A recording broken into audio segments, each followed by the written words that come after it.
अगले 5 साल तक नरेंद्र मोदी को बतौर प्रधानमंत्री सरकार चलानी है तो उन्हें चंद्रबाबू नायडू और नीतीश कुमार के साथ की जरूरत होगी। वो इसलिए क्योंकि 2014 और 2019 में अपने दम पर बहुमत लाने वाली बीजेपी इस बार 272 का जादुई आंकड़ा पार नहीं कर सकी है। अभी तक तो टीडीपी और जेडीयू दोनों ही एनडीए के साथ होने की बात कह रहे हैं, लेकिन भविष्य में वो इंडिया अलायंस के साथ चले जाएं, इस बात को भी नकारा नहीं जा सकता है, क्योंकि पहले भी ये दोनों ही नेता कई बार बीजेपी का साथ छोड़कर विपक्ष से हाथ मिला चुके हैं। नमस्कार, मैं हूं रोहन शर्मा और आप देख रहे हैं न्यूज नेशन। लोकसभा चुनाव में 12 सीटें जीतने वाली जेडीयू के अध्यक्ष और बिहार के सीएम नीतीश कुमार इस वक्त बीजेपी के लिए बहुत जरूरी हो गए हैं। मोदी और नीतीश के बीच रिश्ते काफी पहले से ही उतार चढ़ाव भरे रहे थे। नरेंद्र मोदी और नीतीश कुमार के खट्टे रिश्ते खुलकर 2013 में सामने आए थे। सितंबर 2013 में बीजेपी ने नरेंद्र मोदी को प्रधानमंत्री पद का उम्मीदवार बनाया तो नीतीश इससे नाराज हो गए और खुद को एनडीए से अलग कर लिया।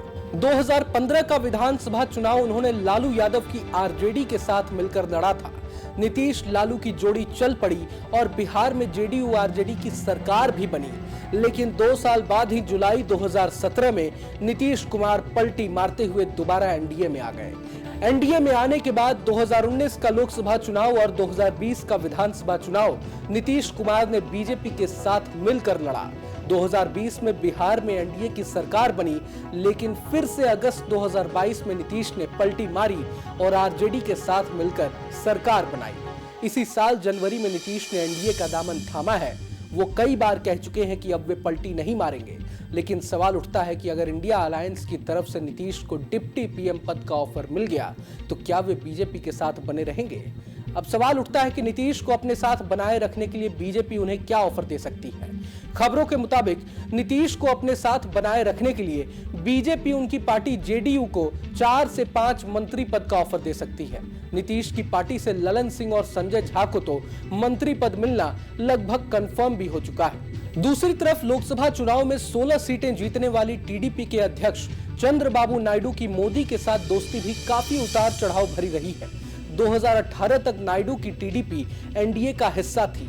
एनडीए से अलग होने के बाद नायडू की टीडीपी ने मार्च 2018 में मोदी सरकार के खिलाफ संसद में अविश्वास प्रस्ताव भी पेश किया था। हालांकि ये प्रस्ताव गिर गया था। 2019 के लोकसभा चुनाव के दौरान मोदी और नायडू के बीच कई बार तीखी बयानबाजी भी हुई। गठबंधन से अलग होने के कारण पीएम मोदी ने नायडू को यूटर्न बाबू तक कह डाला था। इतना ही नहीं, 2002 के गुजरात दंगों के बाद नायडू उन नेताओं में से एक थे जिन्होंने सबसे पहले नरेंद्र मोदी से इस्तीफा मांगा था।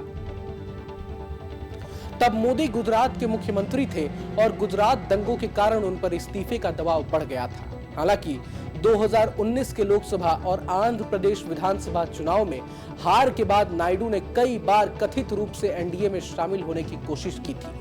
माना जाता है कि नायडू ने जो कुछ भी बयानबाजी की थी उसे लेकर मोदी टीडीपी को एनडीए में लाना नहीं चाहते थे, लेकिन एक्टर से नेता बने पवन कल्याण मोदी और नायडू को करीब लेकर आए। आखिरकार चुनाव से ऐन वक्त पहले मार्च में टीडीपी एनडीए में शामिल हो गई। 2024 में चंद्रबाबू नायडू किंग मेकर बनकर उभरे हैं, जिनके दम पर ही बीजेपी केंद्र में सरकार बना सकती है।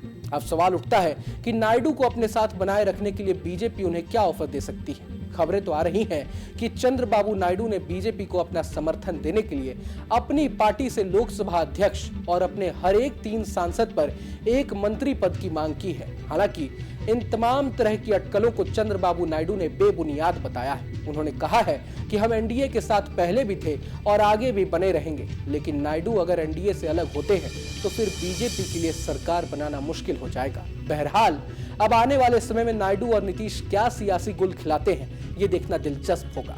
अगर आपको ये वीडियो पसंद आए तो लाइक करें और चैनल को सब्सक्राइब करें। वहीं तमाम बड़ी खबरों के लिए देखते रहें न्यूज नेशन।